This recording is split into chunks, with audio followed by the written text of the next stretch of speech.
दीप जी, एक सवाल मेरा आपसे और है इसी संदर्भ में कि जैसे नफरा है, एक वर्ड हम लोग सुनते हैं इंडिपेंडेंस ऑफ ऑडिट।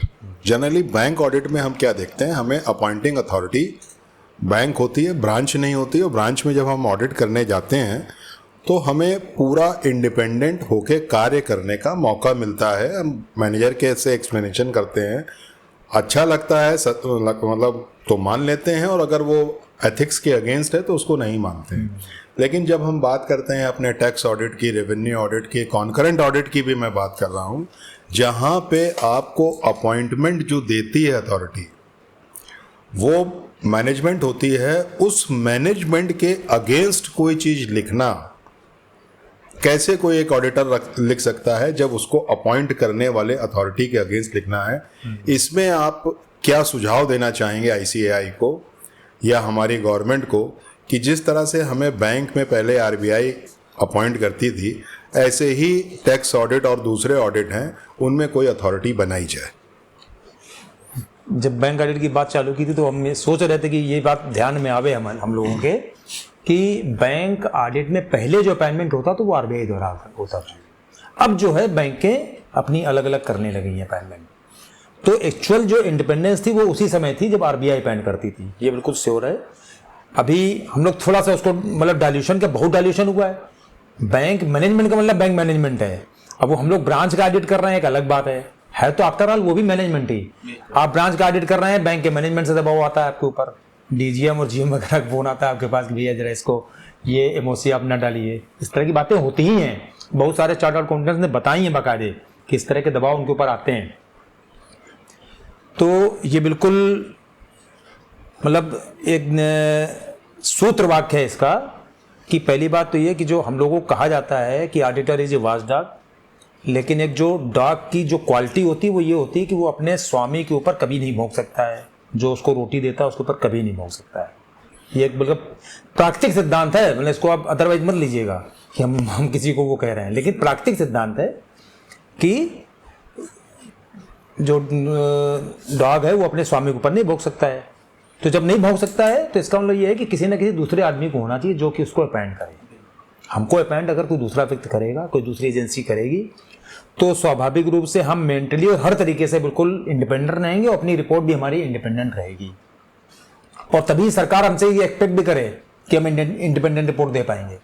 बड़ी कंपनियों की क्या पोजीशन है, जो लिस्टेड कंपनियां वगैरह होती हैं, जो पब्लिक लिमिटेड कंपनियां होती हैं, कि उसमें मालिक वास्तविक शेयर होल्डर होता है और इसीलिए उनमें प्रोविजन है कॉर्पोरेट लॉ में, कंपनी लॉ में, कि अपॉइंटमेंट जो होगा एनुअल जनरल मीटिंग में होगा। मतलब जो उसके वास्तविक ओनर हैं वो करेंगे, जो चला रहे हैं कंपनी को डायरेक्टर्स वो नहीं करेंगे, डायरेक्टर्स अपॉइंटमेंट नहीं करते हैं, जो वास्तविक ओनर हैं वो करते हैं। इससे बढ़िया चीज और क्या है कि कंपनी लॉ बोर्ड करे या आरओसी अपने माध्यम से करे, एमसीए अपने माध्यम से करे, बेटर तो वो है, उससे बढ़िया तो कुछ है नहीं। तो अगर इस तरह की कोई व्यवस्था बन पावे कि बैंकों के ऑडिट फिर से वापस आरबीआई द्वारा हो जैसे पहले होते थे, दूसरी चीज कंपनियों के ऑडिट एमसीए के द्वारा हो, इसी तरीके से टैक्स ऑडिट का जो अपॉइंटमेंट हो चाहे इनकम टैक्स डिपार्टमेंट की तरफ से हो, उसमें क्या दिक्कत है? अब तो सारी टर्नओवर जो है महीने के महीने भरा जा रहा है, सबका जीएसटी में टर्नओवर जा रहा है। 31 मार्च को सबको पता है कि हमारा टर्नओवर कितना है, वो गवर्नमेंट को रिपोर्ट करें, गवर्नमेंट उनके हिसाब से कि किसका किसका ऑडिट होना है, अपना ऑडिटर का रैंडमली अपना अपॉइंटमेंट करे, जिस शहर के जो लोग हैं उनका अपॉइंटमेंट करे, उनकी फीस भी वो तय करे।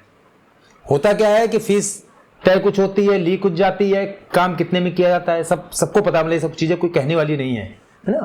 तो बेटर यही है कि इंडिपेंडेंस तभी रहेगी जब कोई थर्ड पर्सन अपॉइंटमेंट करे, और तभी हम लोगों से ये एक्सपेक्ट किया जाए कि हम लोग अच्छी रिपोर्ट करेंगे, अच्छा काम करेंगे। वैसे अभी आपने एक सवाल उठाया कि कंपनी ऑडिट में या बैंक ऑडिट में एक रोटेशनल पॉलिसी होती है ऑडिटर की, क्यों नहीं इस टाइप की पॉलिसी टैक्स ऑडिट में भी हो सकती है कि एक टैक्स ऑडिटर किसी भी फर्म का या कंपनी का 2 साल 3 साल टैक्स ऑडिट करने के बाद चेंज होगा ही होगा, उससे हमारी क्वालिटी में भी सुधार आएगा। ऑडिट के काम में 100% यही होना चाहिए, इवन हर साल चेंज हो जाना चाहिए। क्या दिक्कत है उसमें? जब आप किसी थर्ड पार्टी को जब अपॉइंट कर रही है, ब्रांचेस तो हर साल हम लोगों को चेंज हो जाती है, हम लोग एक ब्रांच की दोबारा ऑडिट थोड़ी करने जाते हैं। ऐसा कभी नहीं हुआ होगा, शायद कभी किसी के साथ हुआ तो हुआ, हमें नहीं लगता है कि एक ब्रांच का दोबारा ऑडिट करने को मिलता है हम लोगों को। तो ये तो हर साल हो सकता है, बस ये कि मैनेज करने वाली चीज़ है। अच्छा है क्या कि अपना भारतवर्ष में पॉपुलेशन इतनी है, संख्या इतनी है कि सरकार को भी डर लगता है कि ये काम हम कर कैसे पाएंगे। अभी तक बैंक ऑडिट कैसे करते थे? आरबीआई अपॉइंट करती थी, ब्रांचेज जरूर बैंक अपॉइंट करती थी, अलॉट करती थी, वो एक अलग विषय हो गया, लेकिन बैंकें जो है आरबीआई अलॉट करती थी कि इस बैंक का ऑडिटर ये रहेंगे। और 4 साल तक फिर कोई पूछ नहीं पाता था उसको कि आप क्या काम कर रहे हो, कैसे कर रहे हो। लोग भी बढ़िया रिपोर्ट देते थे। लेकिन जब से ये बैंकों के मैनेजमेंट पर आया तब से हर साल उसको लगता है कि अगर हमने एमओसी अगर दे दी तो क्या होगा। अब हम लोगों से उसमें यूएडीएन में मांगा जा रहा है कि एमओसी आपने दी कि नहीं दी, एमओसी दी तो कितनी दी। क्यों? क्योंकि ये पूछा जा रहा है कि आपने काम सही किया कि नहीं किया। दूसरी तरफ बैंकें देख रही हैं कि इसने एमओसी दी है तो अगले साल इसको कौन सी ब्रांच देनी है, कैसा काम इससे लेना है उनको। मतलब दोनों तरफ से फंसे हुए हैं। तो हम लोगों को फंसा के काम करवाना है क्या आपको? हम लोगों को इंडिपेंडेंट रूप से काम करवाइए हमसे। जो इंस्टीट्यूट की स्थापना का उद्देश्य है उस स्थापना के उद्देश्यों को पूरा करवाइए, तब तो आप हमारा यूटिलाइजेशन कर पा रहे हैं। अदरवाइज तो सीए प्रोफेशन का मिस यूटिलाइजेशन हो रहा है। मतलब सीए इंस्टीट्यूट बनाया गवर्नमेंट ने, क्यों बनाया भाई? इसीलिए तो बनाया ना कि आप जो इस तरह की गतिविधियां उन पर अंकुश लगा सकें, जो गलत गतिविधियां हो रही हो। तो उनको अंकुश लगाने के लिए आपको हमें इंडिपेंडेंट रखना पड़ेगा, तभी हम सही ढंग से काम कर पाएंगे। और हम आप हमसे एक्सपेक्ट भी तभी करिए कि हम सही काम कर पाएंगे।